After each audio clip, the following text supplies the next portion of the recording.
አንድን ሰው ከህሊናችሁ ማውጣት ተስኗችሁ ሁልጊዜ በአእምሯችሁ ውስጥ የሚመላለስ ከሆነ በዚያ ሰው ላይ የሚፈጠሩ 3 አስገራሚ ነገሮች አሉ።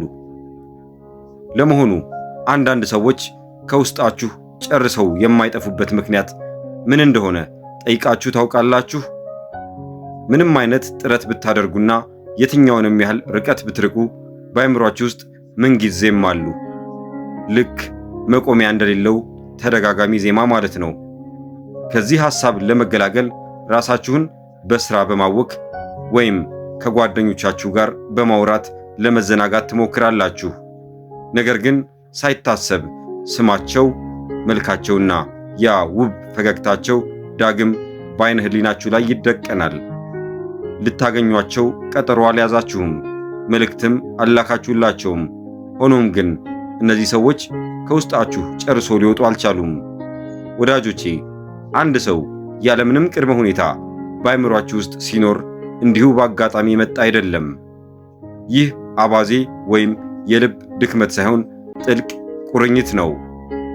ከምክንያታዊነት የገዘፈ ከርቀት የጠነከረና በቃላት ሊገለጽ የማይችል የነፍስና የነፍስ ትስስር ነው። እናም ይህ በሚሆንበት ጊዜ ማለትም አንድ ሰው ያለማቋረጥ በውስጣችሁ በሚመላለስበት ወቅት በዚያ ሰው ላይ 3 እውነታዎች ይከሰታሉ። እስኪ ጠለቅ ብለን በሁለቱ ነፍሳት መካከል ያለውን ድብቅ ዓላማ እንመርምረው። ላይክና ሰብስክራይብ ማድረግ አትርሱ። አንደኛው ውስጣዊ ኃይላችሁ ወደ እነሱ እየተሻገረ ነው። አስተሳሰባችሁ ድምፅ የሌለውና ማንም የማይሰማው ይመስላችሁ ይሆናል።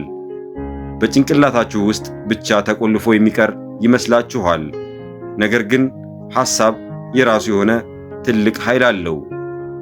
ኃይል ደግሞ ወዳጆቼ ከአንዱ ወደ ሌላው ይጓዛል። በጥልቅ ስሜት ውስጥ ሆናችሁ ስለ አንድ ሰው ስታስቡ ፍቅራችሁ፣ ናፍቆታችሁ፣ ሕመማችሁና ትዝታችሁ በአጽናፈ ሰማይ ውስጥ የሚንቀሳቀስ ሞገድ ይፈጥራል። በሆነ መንገድ ደግሞ እነዚያ ንዝረቶችና ሞገዶች ወደዚያ ሰው መድረሳቸው አይቀሬ ነው። ለዚያ እኮ ነው ስለ እነሱ ባሰባችሁበት ቅጽበት ድንገት ስልክ የሚደውሉት፣ መልእክት የሚልኩት ወይም ካልታሰበ ቦታ ብቅ የሚሉት። ይህ በጭራሽ አጋጣሚ አይደለም፣ የኃይል ትስስር እንጂ።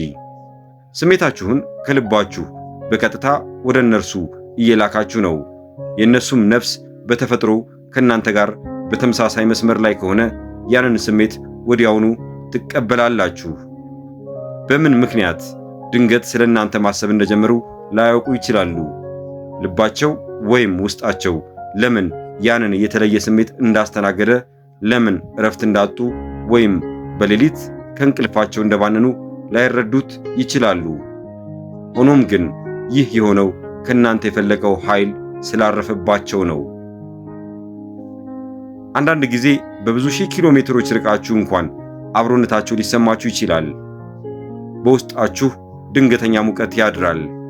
ያለምንም ግልጽ ምክንያት በድንገት ያስታውሶታል። ሊያብራሩት የማይችሉት ጠንካራ ስሜትም ይወርሳችኋል። ይህ የመጀመሪያው እውነት ነው። አንድ ሰው ምንጊዜም በአእምሯችሁ ውስጥ የሚኖር ከሆነ ውስጣዊ ኃይላችሁ ወደ እሱ እየደረሰ መሆኑን እወቁ። ለመገናኘት በአካል መገኘት አያስፈልግም። ለመቀራረብም በየቀኑ ማውራት ግድ አይደለም። ምክንያቱም ነፍሳት በዝምታ የመግባባት ጥበብ አላቸው። ልብ የራሱ የሆነ ቋንቋ አለው። ጸጥተኛ፣ በስሜት የተሞላና እውነተኛ የሆነ ቋንቋ። ይህንንም በትክክል መረዳት የሚችለው ሌላው ያንን የሚያዳምጥ ልብ ብቻ ነው። ይህንን ለማስረዳት በአንድ ወቅት ስለምትወደው ሰው ማሰብ ማቆም ያቃታት አንዲት ሴት ነበረች። ከተለያዩ ረጅም ዓመታት አልፈዋል። የየራሳቸው የሕይወት ጎዳና ይዘው የተለያዩ ኑሮ መስርተዋል።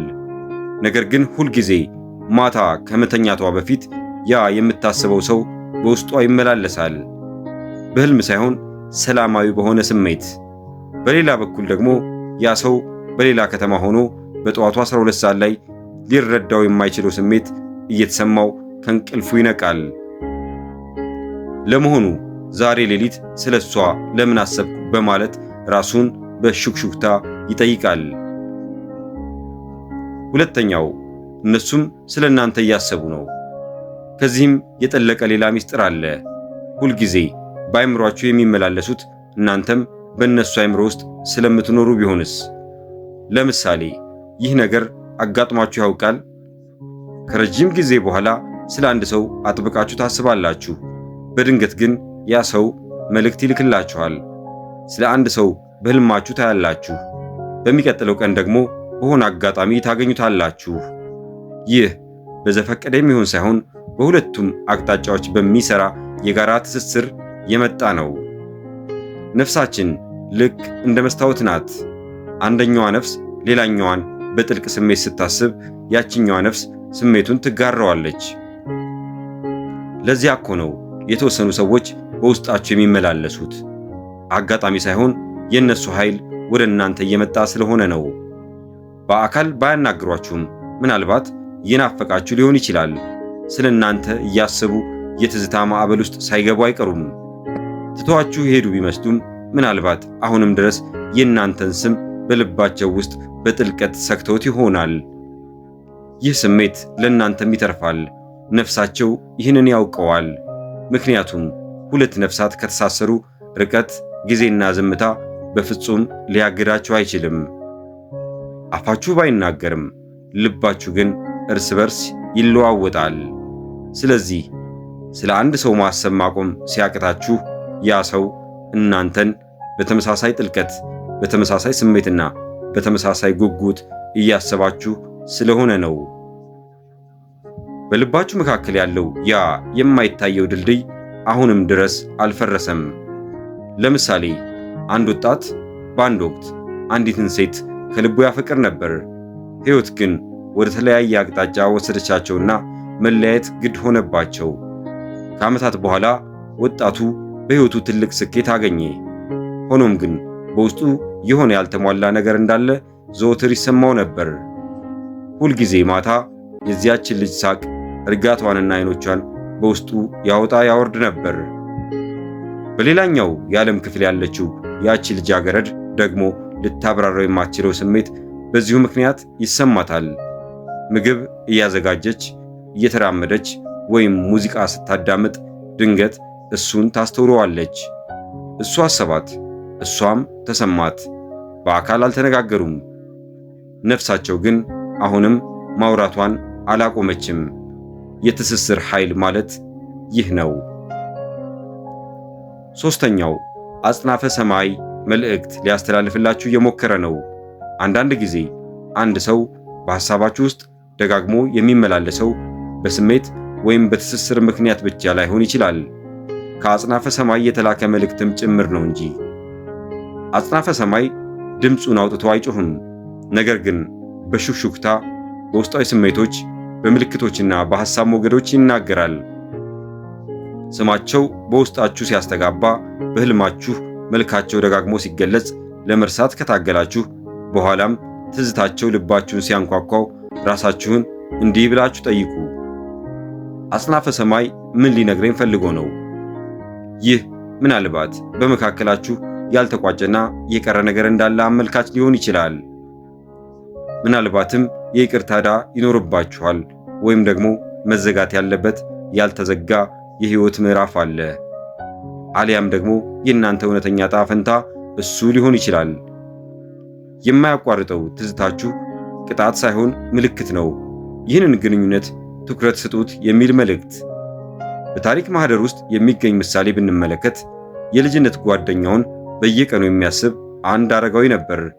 ለ40 ዓመታት ያህል ተለያይተው ጨርሶ አልተገናኙም ነበር። አንድ ቀን ግን በመጨረሻ ሊፈልጋትና እንዴት እንደሆነች ሊያይ ወሰነ።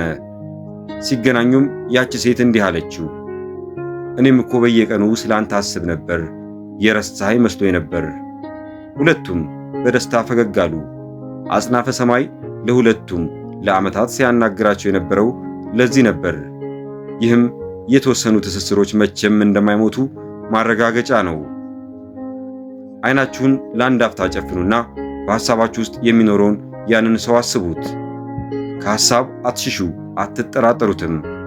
በጥልቀት በማሰብ ራሳችሁን እንዲህ ብላችሁ ጠይቁ። ይህ ግንኙነት ምን ሊያስተምረኝ ፈልጎ ነው? ፍቅርን ነው? ይቅርታን?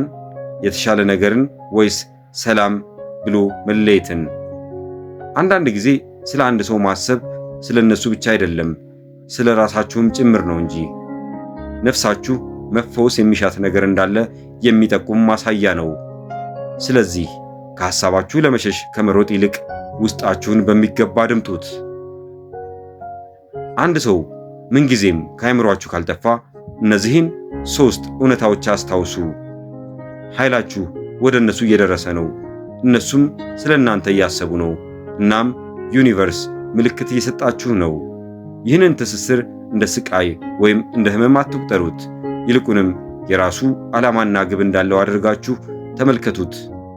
ምናልባት ያለ ምክንያት በውስጣችሁ የሚመላለሱ ሳይሆኑ በእናንተ ውስጥ አዲስ ንቃትን ለመፍጠር የመጡ ሊሆኑ ይችላሉ። እያንዳንዱ ሐሳብ የራሱ ምክንያት አለው። እያንዳንዱ ግንኙነትም የራሱ ወቅት አለው። አንዳንድ ጊዜ እውነተኛ ፍቅር ድምፅ ሳይሰማ በአእምሯችን ውስጥ ይኖራል። ነፍሳት እርስ በርሳቸው በፍጹም አይረሳሱም። ጊዜ፣ ርቀትና ዝምታ ሊያቆማቸው አይችልም። በሐሳብ በሕልምና በስሜት ዳግም መገናኘታቸው አይቀሬ ነው። ያ ውብ የነፍስ ምስጢር ማለት ይህ ነው። ለዛሬ ያዘጋጀሁላችሁ ጠቃሚ መልእክት ይህን ይመስል ነበር። በሌላ አስተማሪ ዝግጅት ዳግም እስክንገናኝ ድረስ በያላችሁበት ሰላማችሁ ይብዛ። በደህና ሰንብቱልኝ። ለቻናሉ አዲስ ከሆናችሁ ቻናሉን ሰብስክራይብ እንድታደርጉ እያስታወስንና ለሐሳባችን ያላችሁን አስተያየት በኮመንት እንድታቀብሉን እየጋበዝን ለመሰናበት እንወዳለን።